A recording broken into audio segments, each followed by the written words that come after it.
Hello बच्चों, welcome to our next video that is video number 21। तो हम लोग रेंट फ्री अकोमोडेशन चल रहा है हमारा। रेंट फ्री अकोमोडेशन के ऊपर 2 वीडियोस मैंने डाले हैं, वो देख लो आप लोग पहले। वो देखोगे तो आपको रेंट फ्री अकोमोडेशन समझने में इजी हो जाएगा, स्पेशली वो वीडियो जहाँ पर मैंने रेंट फ्री अकोमोडेशन को एक्सप्लेन किया है, वो आप लोग ध्यान से थोड़ा देखो। क्वेश्चन नंबर 9 आज हमारा आने वाला है। ये थोड़ा पहले आके यहाँ तुम्हारे सामने बैठ गया, थोड़ी देर के लिए इसको बर्दाश्त कर लो। मान लो कि यहाँ पर नहीं है, ये इनविजिबल है यहाँ से।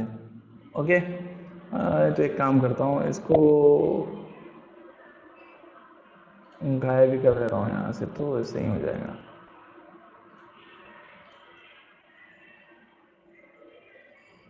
ओके चलो, so that is question number 9। तो क्वेश्चन नंबर 9 क्या बोल रहा था देखेंगे अपन।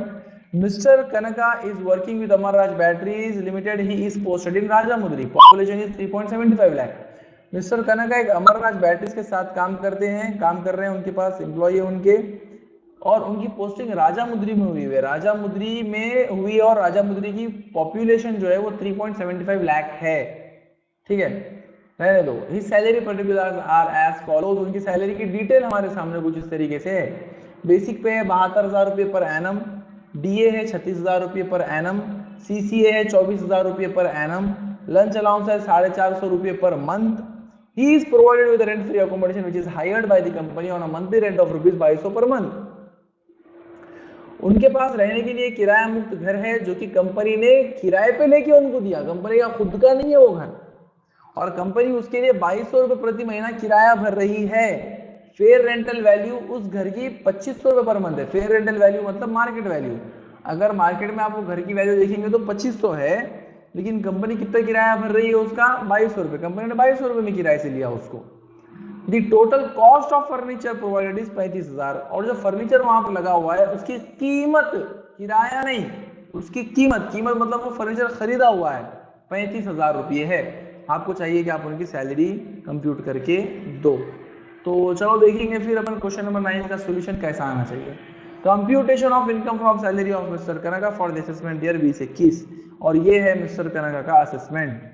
पर्टिकुलर अमाउंट मैंने ले लिया, सैलरी लिया, बेसिक पे डाला, उसके अंदर 72,000 रुपये पर एनम दिया, तो 12 से गुना कर नहीं किया, per annum dearness allowance per annum दिया 36,000 फुली टैक्सेबल डायरेक्ट ले लिया। सीसीए भी 24,000 है, फुली टैक्सेबल डायरेक्ट ले लिया। लंच अलाउंस भी फुली टैक्सेबल है, लिस्ट के अंदर चेक कर लो 450 रुपये पर मंथ है। इसके लिए 450 गुणिले 12 किया तो 5,400 आया, तो ये 72,000 आई है सैलरी, और ये तीनों की टोटल वो आया है अलाउंसेस 65,400। अब चलते हैं परक्विजिट पे, जो आज का बहुत इंपॉर्टेंट मुद्दा है, वो है रेंट फ्री अकोमोडेशन कैलकुलेट करना। रेंट फ्री अकोमोडेशन कैलकुलेट करना है तो हमको देखना पड़ेगा कि घर कैसा है। तो घर हमको पता चला फर्निश्ड है, क्योंकि घर भी है और घर में फर्नीचर भी है। तो फर्निश्ड घर की अगर बात करें तो उसमें 2 टुकड़े आपको करना पड़ेगा, अनफर्निश्ड घर अलग और फर्नीचर अलग। मैंने कर दिया, देखो, अनफर्निश्ड घर अलग, फर्नीचर अलग, और ये वर्किंग नोट 1 के अंदर इसकी डिटेल लिखी हुई है। तो वर्किंग नोट 1 क्या बोल रहा है जरा देखो आप लोग। वर्किंग नोट 1 के अंदर आप लोगों को, मैंने जैसा आप लोगों को बोला था वैसे ही आपको जाना है। आप लोगों को 2 स्टेप में काम करना है, 2 स्टेप में। एक तो आप पहले घर की वैल्यू निकालेंगे, फिर उसके बाद में आप फर्नीचर की वैल्यू निकालेंगे। तो मैंने पहले ये जो पहला पोर्शन आपको ये दिख रहा है, ये यहां से मैंने घर की वैल्यू निकाली है और यहां से मैंने फर्नीचर की वैल्यू निकाली है। कैसा निकाले अपन देखेंगे आओ। तो घर की वैल्यू निकालने तक कैसा पहुंचना, अभी वहां वैल्यू निकालने तक सबसे पहले घर की वैल्यू निकालना है। 2 बातें, government employ, non government employ.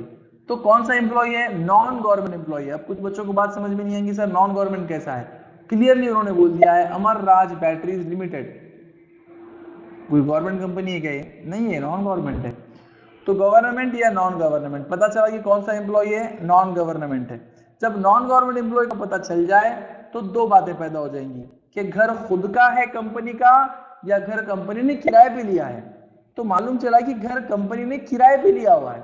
कहां से मालूम चला ये? He is provided with a rent free accommodation which is hired by the company.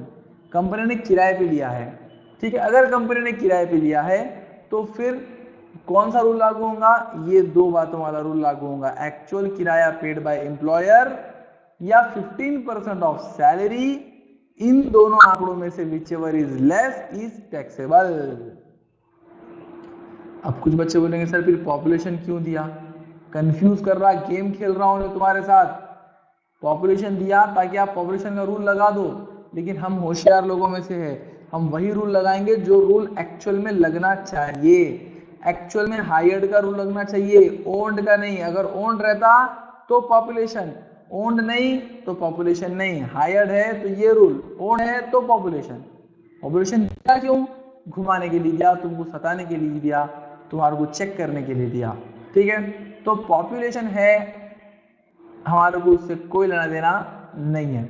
घर हमने देखना है कि ओन्ड है या किराए का है, तो घर किराए का है। अगर घर किराए का है, ये देखो लिखा मैंने हायर्ड, तो दो बातें हैं, एक्चुअल किराया paid by employer and 15% of salary, दोनों में से व्हिचएवर इज लेस। अब अगर एक्चुअल किराए की बात करें तो किराए के दो वैल्यूज है हमारे पास, एक है 2200 रुपये पर मंथ और एक है 2500 रुपये पर मंथ। सर हम कौन सा लेना? तो हम लेना है 2200 रुपये पर मंथ। सर क्यों 2200 लेना?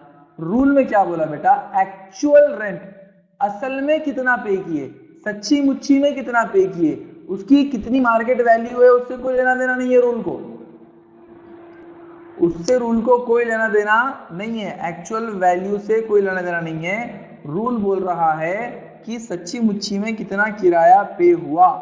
तो किराया कितना पे हुआ? 2200 रुपये पर मंथ। एक गलती से यहाँ पे 35,000 हो गया, इसको मैं 2200 कर देता।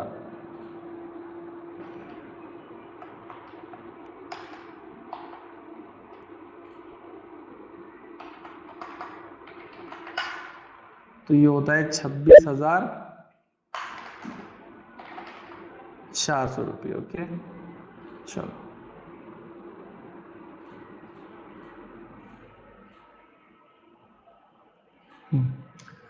तो 2200 रुपये पर मंथ लूंगा मैं 2500 रुपया पर मंथ नहीं लूंगा, क्योंकि 2500 रुपया फेयर वैल्यू है, मेरे को एक्चुअल वैल्यू चाहिए। तो एक्चुअल वैल्यू है 2200 रुपया पर मंथ। तो 2200 रुपये पर मंथ के हिसाब से अगर देखें तो कितना हो गया? 26,400 रुपये, राइट। फिर मैंने निकाला 15% ऑफ सैलरी, लेकिन ये 15% ऑफ सैलरी निकालने के लिए मुझे ये सैलरी वर्ड का मीनिंग चाहिए, ये सैलरी का आंकड़ा चाहिए, और ये इतनी इजीली नहीं आता। इसके अंदर 7 बातें हैं, मैंने आप लोगों को इससे पहले बताया जब मैंने ये रूल समझाया था। तो ये कंप्यूटेशन आपको करना ही पड़ेगा, इसके बिना पर्याय नहीं रे बच्चे, ये करना ही पड़ता आपको। ठीक है, तो ये सैलरी का आंकड़ा निकालने के लिए तो कलर मैचिंग है, कलर मैचिंग से अपन पहचान लगाना कि भाई कौन सा आंकड़ा कहां से आ रहा। तो मीनिंग ऑफ सैलरी मैंने निकाला फॉर रेंट फ्री एकोमोडेशन। 7 बातें हैं, 7 बातें। Basic pay, DA conditional, commission, bonus, fees, all taxable allowances, लेकिन डीए को छोड़ के एनी अदर कैश पेमेंट, ये सातों की टोटल को हम लोग सैलरी बोलेंगे for the computation of rent free accommodation. ये देखो, basic pay, DA conditional, commission, bonus, fees, all taxable allowances except DA, any other cash payment, ये आएगी टोटल, ये बनेगा salary for rent free. RFA मतलब रेंट फ्री अकोमोडेशन। तो basic pay question में दिया है, ये दिया है, ये लिया है। डीए कंडीशनल नहीं है, कमीशन नहीं है, बोनस नहीं है, फीस नहीं है, all taxable allowances except DA, ये है मेरे टैक्सेबल अलाउंसेस, ये आंकड़े टैक्सेबल है। ये सब ले लेना है, किसको छोड़ के? डीए को छोड़ के, मतलब ये 36 को छोड़ के सब ले लो। सब क्या बचा? ये 2 बचा, 24,000 और 5,400। 24,000 5,400 बोले तो 29,400, राइट। तो 72,000 और 29,400 दोनों को ऐड करा तो बना 1,01,400। तो ये 1,01,400 बनती है salary for rent free accommodation, ये यहाँ पर आ गई। उसका 15% निकाला तो आया 15,210। इन दोनों में से whichever is less is taxable. ये छोटा आया, ये टैक्सेबल किया मैंने, ये ले लिया, यहाँ पर आ गया, राइट। ऐसा आई अनफर्निश्ड घर की वैल्यू। कैसा आई? 2 बातें, government employ, non government employ, 2 बातें, खुद का घर या किराए का घर, किराए का घर, फिर 2 बातें, एक्चुअल किराया पेड या 15% ऑफ सैलरी, इन दोनों में से whichever is less is taxable. जो छोटा आएगा वो टैक्सेबल होगा। तो एक्चुअल किराया है 2200 रुपये पर मंथ, और 15% ऑफ सैलरी। सैलरी के लिए निकाले मीनिंग ऑफ सैलरी, दोनों आंकड़े निकाले, इन दोनों में से विच एवर इज लेस, तो आया कौन छोटा, ये दोनों में से विच एवर इज लेस 15,210 छोटा आया, which ever is less is taxable, ये हमने टैक्सेबल किया। फिर हम लाने गए फर्नीचर की वैल्यू।